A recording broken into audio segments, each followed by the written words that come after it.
Let's get started. I ain't got time to mess with y'all. My daughter was inducted into the National Honor Society. Thank you. And I said I ain't got time. You know the cool thing about going to these award ceremonies, besides watching my baby bask at her academic achievements, is I get to sit back and listen to some of the dumbest names I've ever heard in my life. There was a boy receiving his award. He's there every marking period. He gets his award in his merit roll. It's all B's. He's just good at everything and great at nothing. And his parents had the nerve to name him LeBron Shakur. LeBron Shakur. They named this boy after LeBron James and Tupac Shakur. You know what he's got to do to live up to that name? I do. He's got to go on tour with Digital Underground, starring Juice, Poetic Justice, Above the Rim, get drafted #1 overall by the Cleveland Cavaliers, play there for 7 years, go to Miami, win 2 championships with Dwayne Wade and Chris Bosh, get shot at Quad Studios, leave Miami, go back to Cleveland, win a championship with Kyrie Irving, go to jail, get bailed out by Suge Knight, sign to Death Row Records, leave Cleveland, go to LA, win a championship with Anthony Davis, have beef with Bad Boy Records, no Diddy, get shot after a Mike Tyson fight in Vegas, die, star in Space Jam 2, become the NBA's all-time leading scorer, and get his son drafted even though he's not even good enough. That boy ain't got a shot.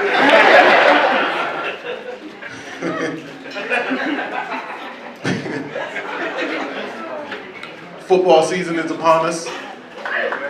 Yeah, I don't clap because I can't participate. I was banned from Lincoln Financial Field. I was banned from Veterans Stadium. And when they tore that down, the shit carried over. It's not my fault. It's my dad's fault. He took me to go see an Eagles game when I was 12 years old for my birthday, and that's cool. That's a dope father and son moment. But my dad suffers from a rare condition known as IDGAF. And it flared up that day because he showed up to the game in an Emmitt Smith jersey. Let me tell you how bad the flare-up was. We went to go see the Eagles versus the Raiders. The Cowboys weren't even there. We get chastised and harassed the entire first half. I heard some of the most vile, disgusting things I ever heard in my life, and that was just from the other kids. Halftime comes, mercifully, we go to the restroom, my dad's at the urinal, I'm behind him waiting my turn, there's 2 drunk guys behind him. One dude said, look at this dude, he's got on a damn Cowboys jersey, and the other dude said, yeah, he's lucky to even be alive. This is when I really knew the flare-up was bad, because my dad stopped pissing midstream. You know how much that hurts? You know how much of a badass you gotta be to clench your dick mid-piss to fight? My dad turned around and said, luck ain't got shit to do with it. What? I'll kill everybody in here.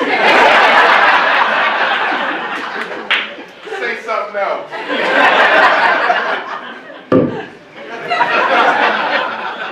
No one said shit from halftime on. All you heard was whispers. You heard about that black man that had his meat out at halftime?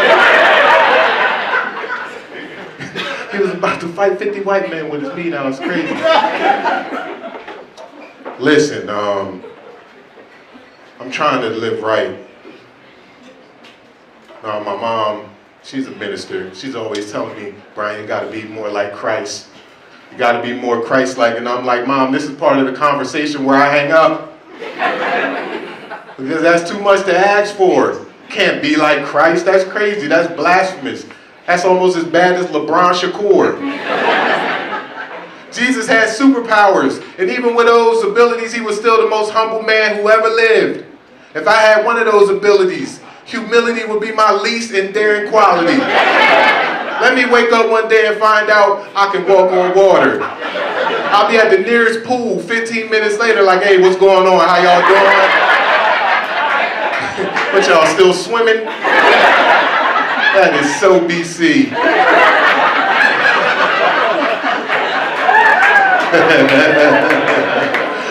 I'm going home. Good night.